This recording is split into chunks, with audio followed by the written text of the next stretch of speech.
hear more about it. It's 4.5 years since the British people voted to take back control of their money, their borders, their laws and their waters, and to leave the European Union. And earlier this year, we fulfilled that promise in that we left on January the 31st with that oven-ready deal.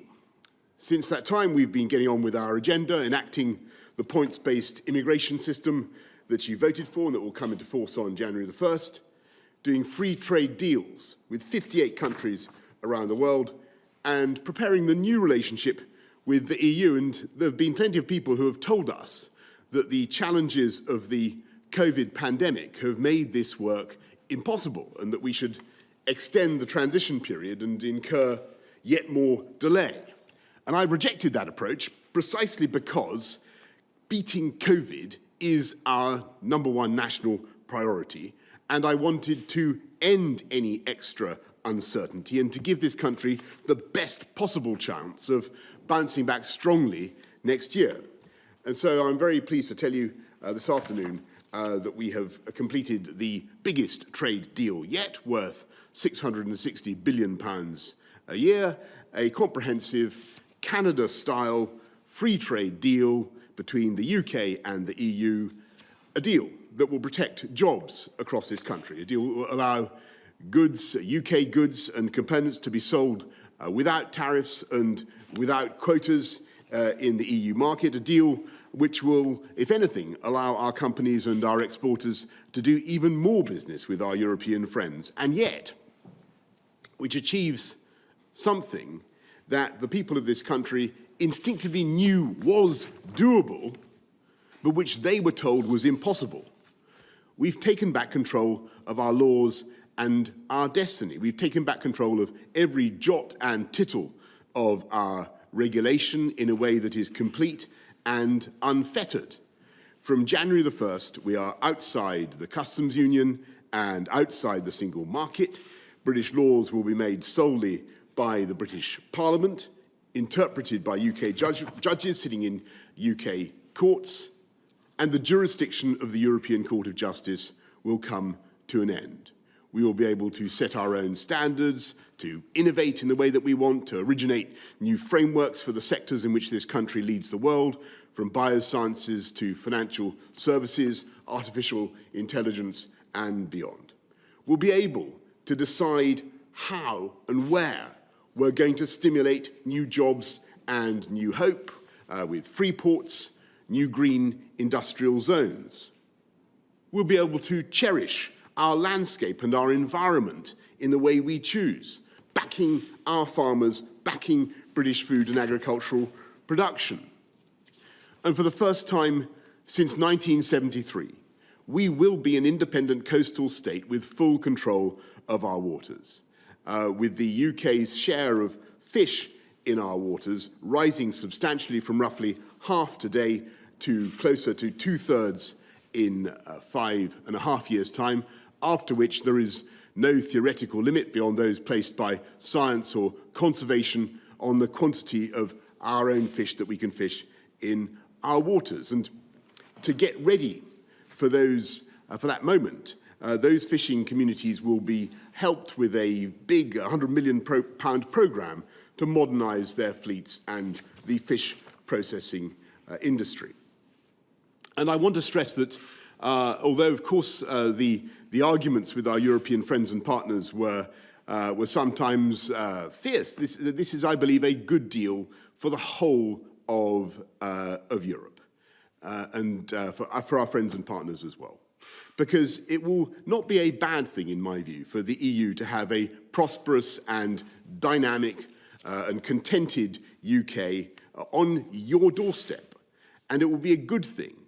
It will drive jobs and prosperity across the whole continent. And I don't think it'd be a bad thing if we in the UK do things differently or take a different approach to legislation. Because in so many ways, our basic goals are the same. And in the context of this giant free trade zone that we're jointly creating, the stimulus of regulatory competition will, I think, benefit us both. And if one side believes it's somehow being unfairly undercut by the other, then subject to independent third-party arbitration and provided the measures are proportionate, we can, either of us, decide as sovereign equals to protect our consumers or businesses. But this treaty explicitly envisages that such action should only happen infrequently. And the concepts of uniformity and harmonization are banished in favor of mutual respect and mutual recognition and free trade. And for squaring that circle, for finding the philosopher's stone that's enabled us to do this, I want to thank President von der Leyen, Ursula von der Leyen of the European Commission, our brilliant negotiators led by Lord Frost and Michel Barnier on the EU side, as Stephanie Risso, as well as Oliver Lewis, Tim Barrow, Lindsay Appleby, many others. Their work will be available for scrutiny, followed by a parliamentary vote, I hope, on December the 30th. This agreement, this deal, above all, means certainty. It means certainty for the aviation industry and the hauliers who have suffered so much in the COVID pandemic. It means certainty for the police, the border forces, the security services, all those we rely on across Europe to keep us all safe. It means certainty for our scientists who will be able to work together and continue to work together on great collective projects, because although we want in the UK to be a science superpower, we also want to be a collaborative science superpower. And above all, it means certainty for business, from financial services to our world-leading manufacturers, our car industry, certainty for all those who are working in high-skilled jobs and in firms and factories across the whole country. Because there will be no palisade of tariffs on January the 1st, and there'll be no non-tariff barriers to trade. Instead, there will be a giant free trade zone of which we will at once be a member and at the same time be able to do our own free trade deals as one UK, whole and entire England, Northern Ireland, Scotland, Wales together. And I should stress, this deal was done by a huge negotiating team from every part of the UK, and it will benefit every part of our United Kingdom, helping to unite and level up across the country. And so I say again, directly to our EU friends and partners, I think this deal means a new stability and a new certainty in what has sometimes been a fractious and difficult relationship. We will be your friend, your ally, your supporter, and indeed, never let it be forgotten, your number one market. Because although we have left the EU, this country will remain culturally, emotionally, historically, strategically, geologically attached to Europe. Not least, of course, through the 4 million EU nationals who have requested to settle in the UK over the last 4 years and who make an enormous contribution to our country and to our lives. And I say to all of you at home at the end of this toughest of years that our focus in the weeks ahead is, of course, on defeating the pandemic and on beating coronavirus and rebuilding our economy and delivering jobs across the country. And I'm utterly confident that we can and will do it. By today, we've vaccinated almost 800,000 people. And we've also today resolved a question that has bedeviled our politics for decades. And it is up to us all together as a newly and truly independent nation to realize the immensity of this moment and to make the most of it. Happy Christmas to you all. That's the good news from Brussels. Now for the sprouts. Actually, it's now for the media. Let's go to the media, who I think we've got Laura Koonsberg. Over to you, Laura. Thank you very much, Prime Minister. We're yet to see the text of this deal, which we understand runs to some 2,000 pages. You've presumably had the benefit of poring over every word, or maybe perhaps not every single word. But can you tell the public honestly, where did the UK give the most ground? And where did the EU compromise the most, do you think? Thanks, Laura. Well, actually, it's only about 500 pages, and I think it would, and it's readily intelligible.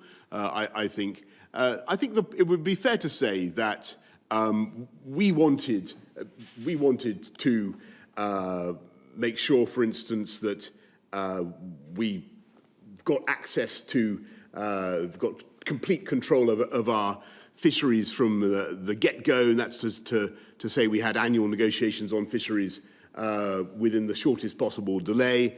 The EU began with, I think, wanting a transition period of 14 years. We wanted 3 years. We've ended up at 5 years. I think that was a reasonable transition period, and I can assure great fish fanatics in this country, we will, as a result of this deal, be able to catch and eat quite prodigious quantities of extra fish. So that's why we're going to have to make these investments in the fishing sector. Thanks very much, Laura. Let's go to Robert Pest of ITV. Sorry, Robert, you need to unmute. You need to unmute, Robert.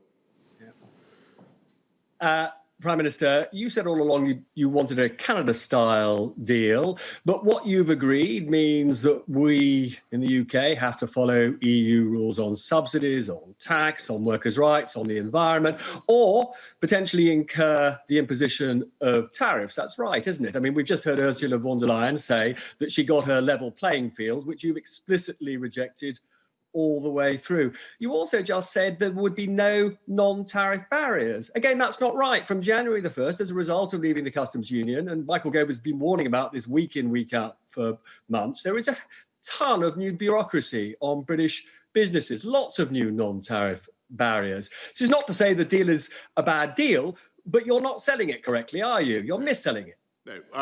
Well, I must respectfully disagree with you, because there is indeed a clause in the deal which is nothing like as damaging as it was, and is, in my view, neutralised, which says that if either country feel that the other one is in some way undercutting them or dumping in some way, then subject to arbitration, and provided the measure is proportionate, and that, I mean, independent arbitration, not arbitration by the European Court of Justice, but subject to an independent panel, they can, if they really choose, put on tariffs to protect their consumers and their businesses. And to give you an example of the kind of thing where that might occur, for instance, in the UK, we want to go further on animal welfare standards, and it might be that we do things, for instance, on how you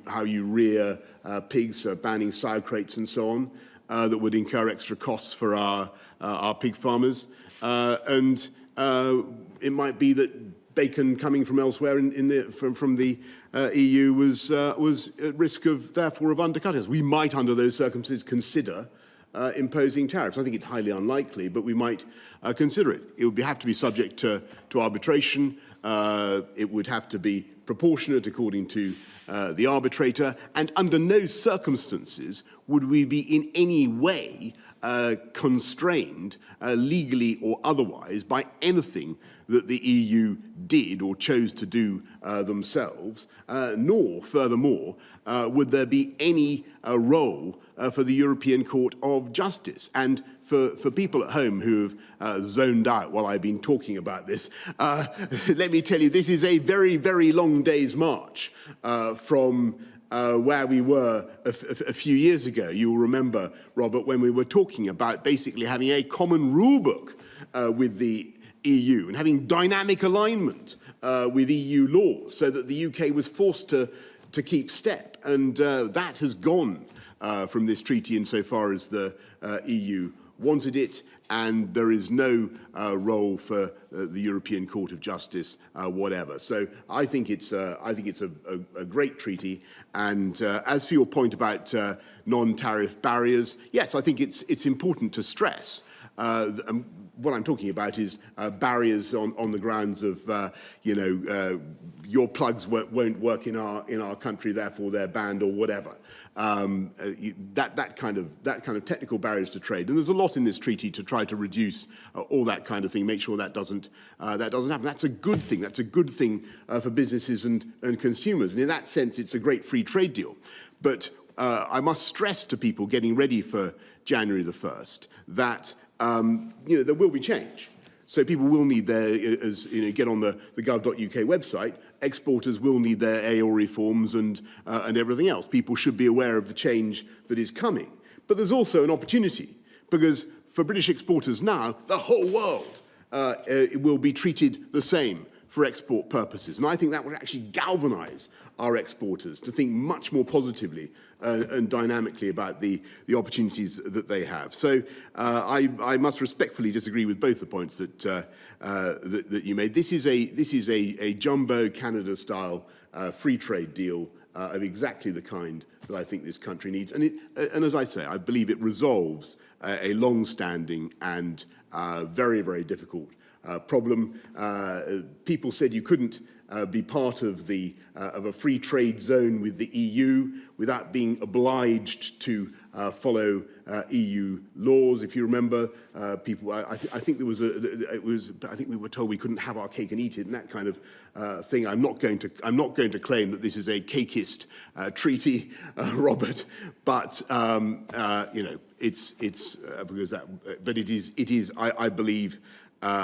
What the country needs at this time, and the right way forward for the UK.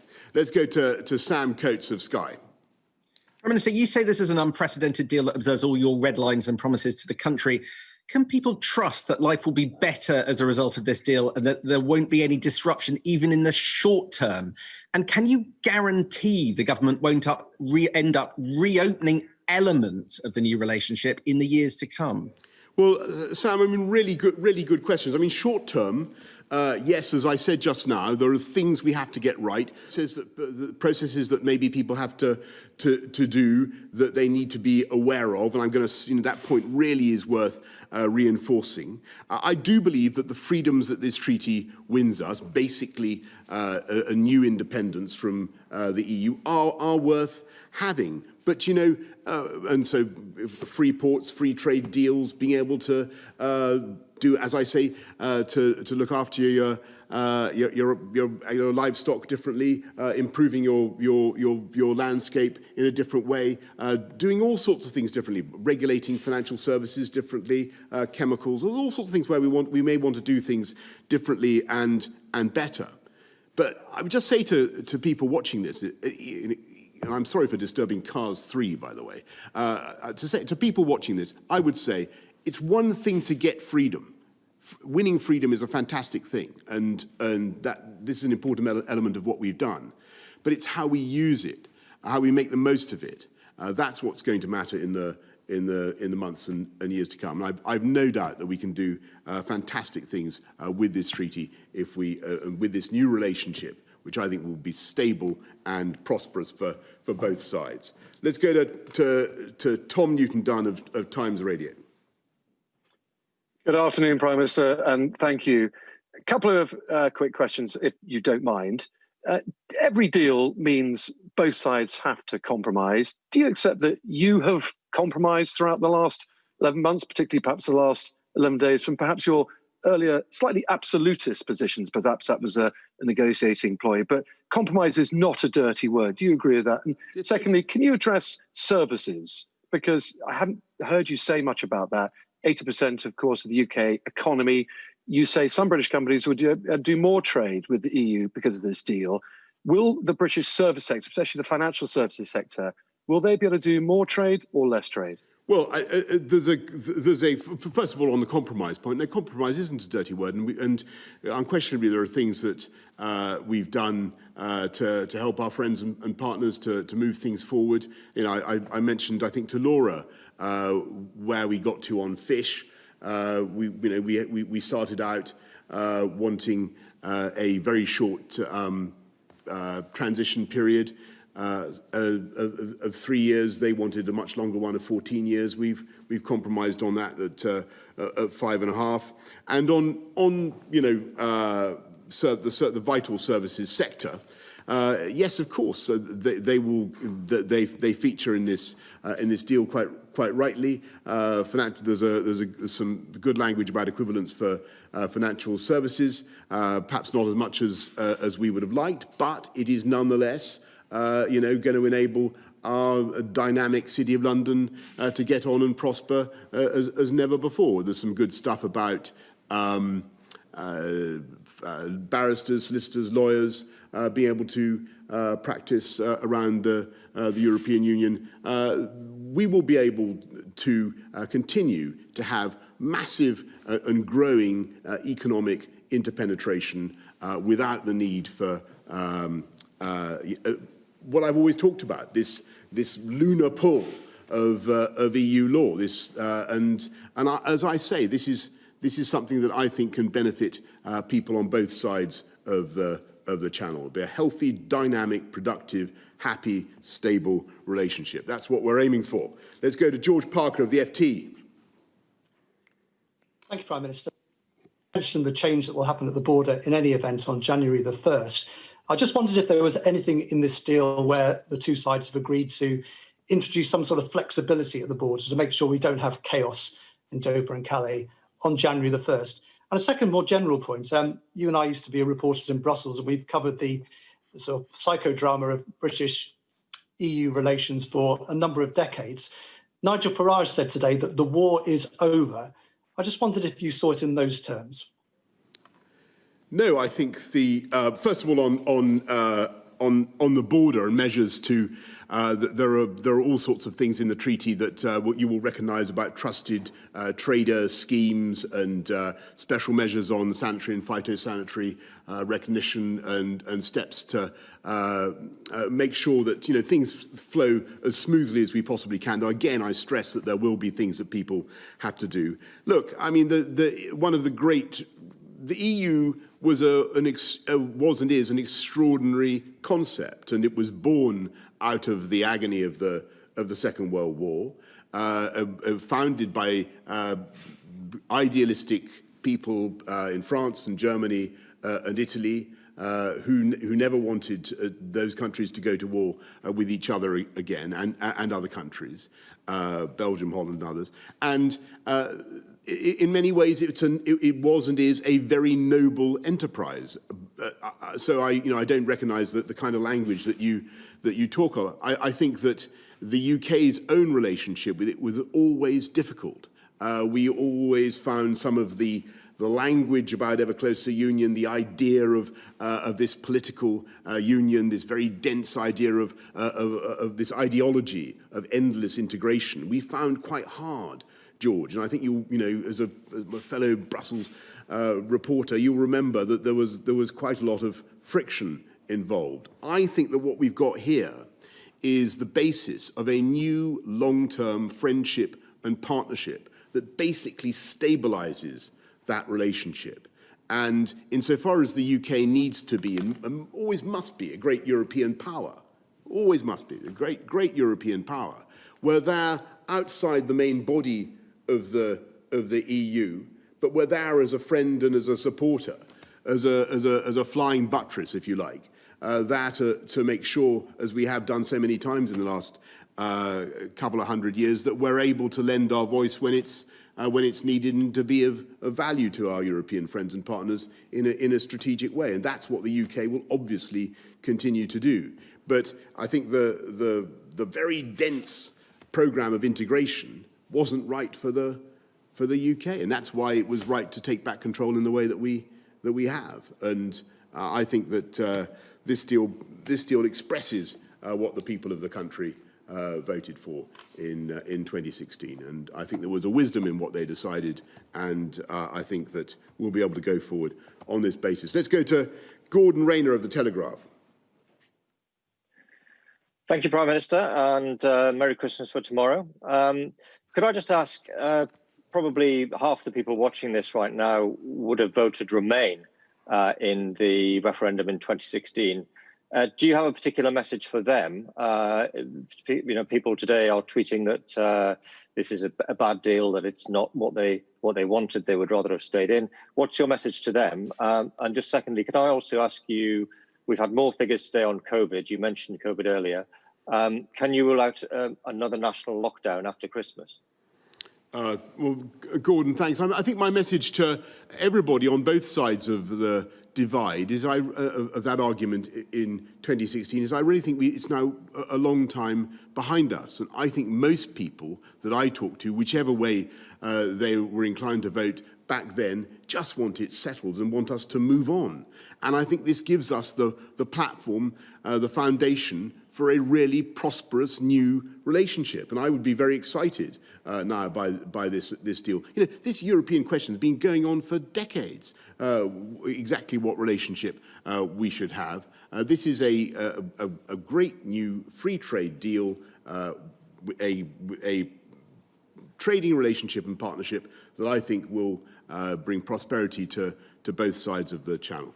And on coronavirus and the struggle there, obviously we face a very considerable new pressures, particularly from the new variant and the speed with which that's been spreading.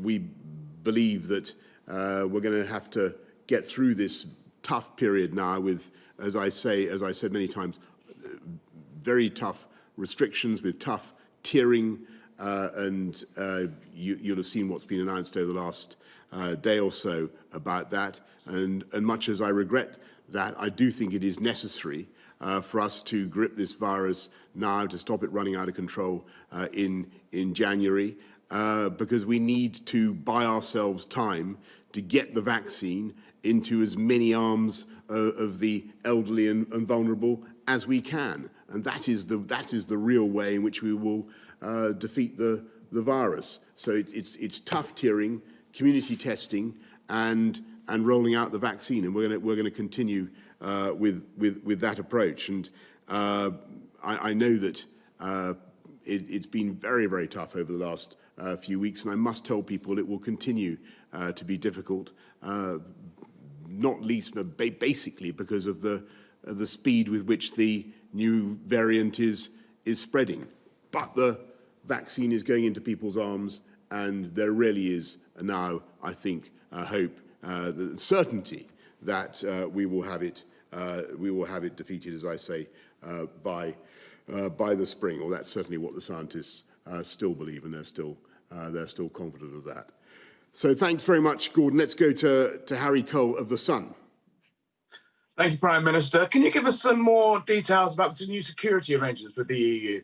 Are we going to be as safe next week under your new security partnership as we are today, given it's Brussels are saying that they're going to lock us out of live EU databases? And given you've locked us all up, how will you recommend we celebrate leaving the EU next week? Well, Harry, look, I leave your manner of celebration entirely to you and to individual tastes. I wouldn't want. I mean, I think the government done quite enough bossing people around and recommending this or that over the last 10 months or so.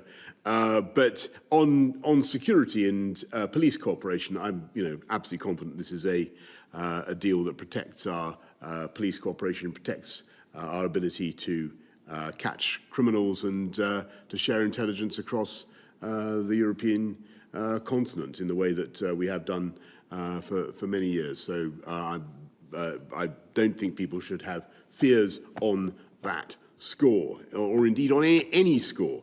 Let's go to Heather Stewart of The Guardian. Hello, Prime Minister. Michel Barnier said today that we decided to leave the Erasmus exchange scheme, which sent thousands of students to EU countries every year. I wonder what you'd say to young people who feel as though opportunities to discover the continent on our doorstep by living there or studying there or working there are being taken away from them. And secondly, just do you have a message for Keir Starmer, who will have to decide in the coming hours and days how to whip Labour MPs, whether they should support your deal? Right, Heather. Well, look, on Erasmus, it was a tough decision. The issue really was that, as you know, the UK is a massive net contributor to the continent's higher education economy because over the last decades we've had so many EU nationals, which it's been a wonderful thing, but our arrangements basically mean that financially the UK exchequer more or less loses out on the deal. Erasmus was also extremely expensive. So what we're doing is producing a UK scheme for students to go around the world, and it'll be called the Turing scheme. And it will so students will have the opportunity to, named after Alan Turing, so the students will have the opportunity not just to go to European universities, but to go to the best universities in the world, because we want our young people to experience the immense intellectual stimulation of Europe, but also of the whole world. And as for, I think you asked about which way should the opposition vote on this. Well, it's perfectly obvious, Heather. The opposition should vote for this excellent deal, and I would strongly encourage everybody to do the same. Thank you very much, everybody. Happy Christmas to you all. Thank you. There we are, the Prime Minister holding a live news conference, a live solo news conference, celebrating the fact that a Brexit deal has finally been done, a trade deal has been agreed. There's our Europe correspondent, Adam Parsons in Brussels, Sam Coates, our deputy political editor, with reaction. And Sam, let's start with you. I know you asked the Prime Minister a question. He spoke quite lengthily there about the deal. We haven't got too many details. I'm not going to ask you about that first of all. I want to ask about the tone, and in particular, the Prime Minister striking a very, I thought, emollient tone towards the European Union. He said, yes, of course, the negotiations have been tough, but kept referring to our partners, how the UK will work alongside the European Union. No sense of this being a clean break, but a deal that will continue the partnership. That's right. Look, he was essentially walking quite an interesting tightrope, I thought, in that press conference. He wanted to sell the deal and sell the deal hard. He wanted to show that it ticked off so many of his priorities, that it delivered on his red lines. He wanted to suggest it means certainty. He wanted to make clear he thinks it's a very good deal for the country that even the opposition should vote in favour of. But you're right, so much of that caustic language that you heard most during the 2016 EU referendum disappeared, and instead he suggested that really we were now working with partners, that we would continue to be their biggest market, and we wanted to cooperate with them. Quite a lot of that, I suspect, is because we're going to be talking to them, arguing with them, negotiating with them for several years to come. Part of my question was basically to ask, is this done? And the answer, it seems from the detail, is, well, not really. The Prime Minister made clear that over the course of the next few years, the advantage, in his view, of the deal that he has struck is it allows us to do things increasingly differently. But that's going to require more negotiations, admittedly over specific areas, but over time, those negotiations will allow us to do things differently. There might be tariffs in future, there might be remedies in future, there might be divergences in future. But what this does is it sets up a whole series of future mini-negotiations. So perhaps not so surprising at this stage if the Prime Minister wants to be nice to everybody on the other side of the Channel, just as we embark on this new relationship. Well, let's go to the other side of the Channel. Adam Parsons is there in Brussels. And before we heard from the Prime Minister, we heard from the European Commission I suppose their news conference displaying, well, regret, but also a new beginning, a fresh beginning for the remaining 27 of the EU.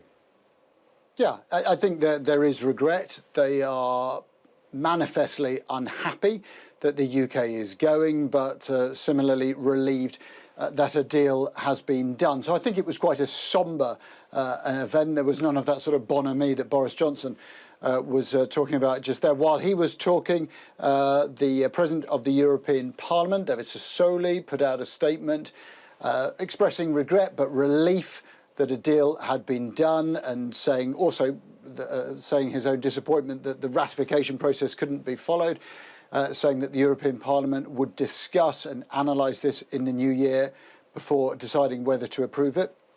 Spoiler alert, I would put money on the fact that they will approve it. Also, what I've discovered is that EU ambassadors will meet tomorrow morning. Yes, Christmas Day morning, in order to be briefed by Michel Barnier. Yes, after all of these months of avoiding a Christmas Day deadline, Mr Barnier's reward for that is having to work on Christmas Day. And that will start the process whereby this deal moves from the hands of the European Commission and into the hands of the member states, who will then look at it and decide whether they give their approval before putting it into action on January the 1st. Now, how is Europe is portraying this? We're already getting some documents about a free, fair and sustainable trade deal. They have celebrated that. That has gone down very well. What has been made clear is that the UK did not want to get involved in what you've just been talking there about Erasmus, but also that the UK does not want a deal that covers foreign policy, external security and defence. What diplomats have told me is that, yes, the European Court of Justice will not be in this agreement at all, but there will be dispute settlement mechanisms, that all of those things we talked about to do with the level playing field are in this agreement, and that, yes, it was fish that held them up to the last moment. We know now that that deal will be brought in over the course of 5.5 years and then will be subject to renegotiation. My understanding is that the figure that has been negotiated in this agreement is about 2/3 of fish caught in British waters will be retained by British fishermen. So I think that the process now is about rushing to get this in place by January the 1st.